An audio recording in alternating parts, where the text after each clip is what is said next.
जय माता दी।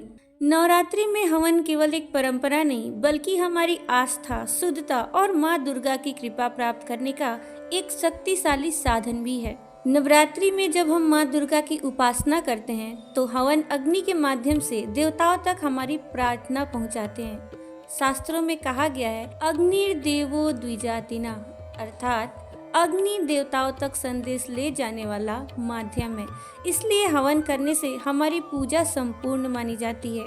हवन के बिना नवरात्रि की पूजा अधूरी मानी जाती है।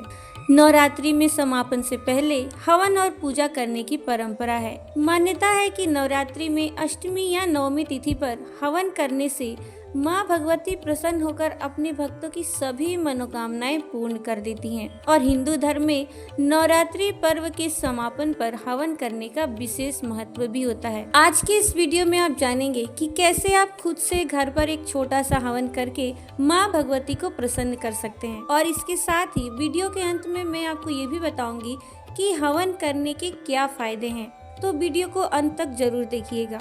हवन करने से पहले आपको कुछ तैयारियां करनी होती है, जैसे सबसे पहले स्नान करके शुद्ध वस्त्र धारण कर ले।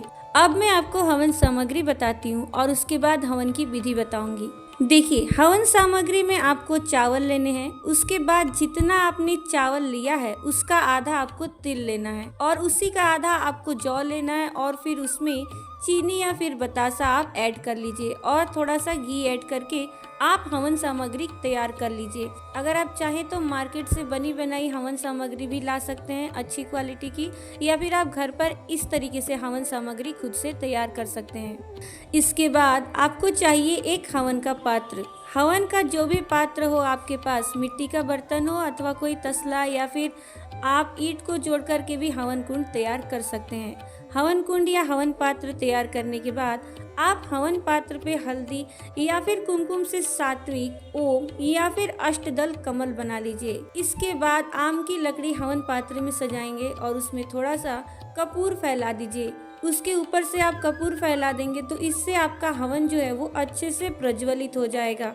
इसमें आप गाय के गोबर से बना उपला का भी इस्तेमाल कर सकते हैं। जब आप इतना काम कर लेंगे तब आपको अग्नि प्रज्वलित करनी है, लेकिन इससे पहले आप अपना शुद्धिकरण कर लेंगे। देखिए, माचिस की तिल्ली से सीधे अग्नि प्रज्वलित नहीं किया जाता है हवन कुंड का। इसके लिए आप एक चम्मच लेंगे, उसमें कपूर रखेंगे, फिर कपूर को प्रज्वलित कर देंगे। इसके बाद आप अग्नि मंत्र बोलते हुए, या फिर अगर आपको अग्नि मंत्र नहीं पता है तो आप माता जी का ओम सर्व मंगल मंगल्ये शिवे सर्वार्थ साधिके शरण्ये त्र्यंबके गौरी नारायणी नमोस्तुते, इस मंत्र का जाप करते हुए आप अग्नि प्रज्वलित कर लेंगे। अब यहाँ से आपका मेन प्रोसेस शुरू होता है। अब जो मैं आपको बताऊंगी इसको बहुत ध्यान से सुनिए और जैसे बता रही हूँ उसको उसी तरीके से फॉलो करिएगा। आप कहीं इसे नोट भी कर लीजिएगा ताकि जब आप हवन करने बैठे तो आपसे कुछ मिस ना हो। तो चलिए अब मैं आपको बताती हूँ कि अग्नि प्रज्वलित करने के बाद आपको क्या करना है। सबसे पहले आपको अग्निदेव की पूजा करनी है। देखिए, यहाँ पर मैं आपको एकदम सिंपल और साधारण विधि बता रही हूँ। अग्नि प्रज्वलित करने के बाद सबसे पहले आपको अग्निदेव की पूजा करनी है। देखिए, सबसे पहले 3 बार अग्निदेव को आप आचमन देंगे, फिर धूप बत्ती जलाएंगे, एक घी का दीपक जलाएंगे, अग्निदेव को पुष्प समर्पित करेंगे। उसके बाद आप तिलक करेंगे हवन कुंड को। इसके बाद आप घी से 3 अथवा 5 आहुति डालेंगे अग्निदेव के नाम से।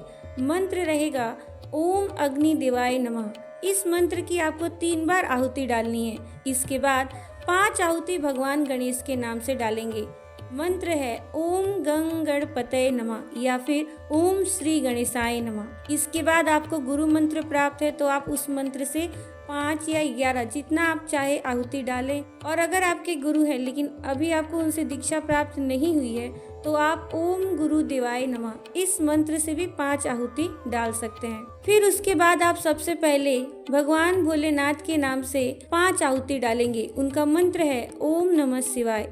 उसके बाद भगवान विष्णु के नाम से आहुति डालेंगे, माता लक्ष्मी के नाम से, अर्थात इनके मंत्रों को उच्चारित करते हुए लास्ट में स्वाहा लगाकर हवन सामग्री को डालते जाइए। इसके बाद 5 आहुति हनुमान जी के नाम से, 5 आहुति भैरव जी के नाम से, 5 आहुति पितृदेव के नाम से डालनी है। आप देखिए यहाँ मैं आपको 5-5 आहुति डालने के लिए बोल रही हूँ, लेकिन ज़रूरी नहीं कि आप सिर्फ 5-5 ही आहुति डालें।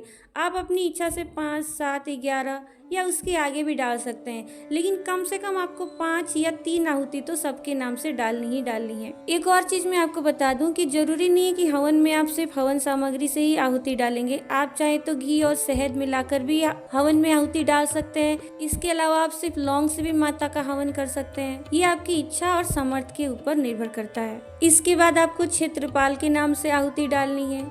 मंत्र रहेगा ओम क्षेत्रपालाय नमः। इस मंत्र से आपको आहुति डालनी है क्षेत्रपाल के नाम से। उसके बाद माता शीतला के नाम से ओम श्री शीतलाय नमः। इस मंत्र से आहुति डालनी है।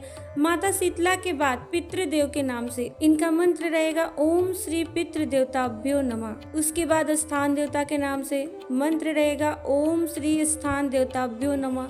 इन सभी का मंत्र पढ़कर आप 3, 7, 5 या अपने अकॉर्डिंग हवन में आहुति डाल सकते हैं। इसके बाद आप नवग्रह के नाम से आहुति डालेंगे ओम नवग्रह देवाय नमः। अब इसके बाद आप माता रानी का मंत्र जप करके हवन में आहुति डाल सकते हैं। माता रानी का आप कोई भी मंत्र का जाप कर सकते हैं हवन में आहुति डालने के लिए। अगर आपने नवरात्रि में नवार्ण मंत्र का जाप किया है तो आप उस मंत्र से हवन डाल सकते हैं, या फिर आप ओम श्री दुर्गाय नमः इस मंत्र से भी हवन में आहुति डाल सकते हैं। मंत्र आप अपने इच्छा अनुसार सिलेक्ट करके उस मंत्र से माता रानी की आहुति डाल सकते हैं। माता रानी के मंत्र से आप 5, 7 या 108 बार भी आहुति डाल सकते हैं, या अगर आप चाहे तो इससे ज्यादा भी हवन कर सकते हैं अपने समय और सामर्थ्य के अनुसार। इतना करने के बाद अब समय आता है पूर्णाहुति की। तो इसके लिए आप सूखा गोला ले लीजिए। सूखा गोला अर्थात जो सूखा नारियल आता है उसी को सूखा गोला कहते हैं, वो आप ले लीजिए। उस सूखे गोले में लौंग, इलायची, बतासा आदि डालकर गोले को बंद कर दीजिए। उसे कलावे से बांध दीजिए। फिर अपने इष्ट को या जो मंत्र के देवता हैं उनको प्रणाम करते हुए कि हे माँ या हे प्रभु, आपके हवन की पूर्णाहुति करने जा रहा हूँ या जा रही हूँ, आप इसको स्वीकार कीजिए। और फिर मंत्र बोलते हुए आप गोले को हवन कुंड में डाल देंगे। इसके बाद में आपको घी का धार देना है और जिनका जिनका आपने आवाहन किया था, अर्थात जिस जिसके नाम से हवन में आपने आहुति डाली थी, उन सभी को प्रणाम करेंगे, उनसे क्षमा प्रार्थना करेंगे और उन सबको अपने अपने स्थान पर जाने के लिए कहेंगे। इतना करने के बाद आप सभी को प्रणाम करेंगे, अपने इष्ट को प्रणाम करेंगे, अग्नि देवता को भी प्रणाम करेंगे और उनसे प्रार्थना करेंगे कि हे अग्नि देवता, अब आप शांत हो जाइए, हमारा हवन पूर्ण हो चुका है।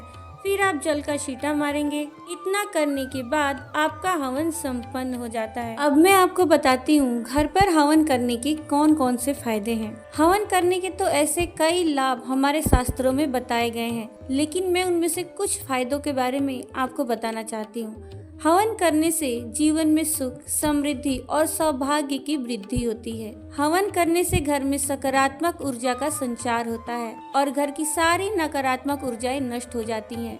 अगर किसी व्यक्ति के साथ कोई नकारात्मक ऊर्जा हो तो उस व्यक्ति को हवन के राख से तिलक करें और हवन की धुनी उसके पूरे शरीर पे घुमाएं। इससे उस व्यक्ति की नकारात्मक ऊर्जा नष्ट हो जाती है। ये कार्य आप किसी के स्वास्थ्य से संबंधित समस्याओं का निवारण करने के लिए भी कर सकते हैं। इसके अलावा हवन करने से आपके कार्य क्षेत्रों में भी सफलता प्राप्त होती है और आपकी सभी मनोकामनाएं पूर्ण हो जाती हैं। जिन मंत्रों का जाप किया जाता है, यदि उन मंत्रों से हवन किया जाए तो उस मंत्र की सिद्धि भी प्राप्त होती है। वो मंत्र आपका जागृत होने लगता है और उसकी ऊर्जा आपको प्राप्त होने लगती है। तो ये थी आज की वीडियो। उम्मीद है आज की ये वीडियो आपको अच्छी लगी होगी। अगर आपको ये वीडियो अच्छी लगी है तो वीडियो को लाइक, शेयर और चैनल को सब्सक्राइब जरूर कर दीजिएगा। मिलूंगी मैं आपसे अपने अगले वीडियो में। जय श्री राधे।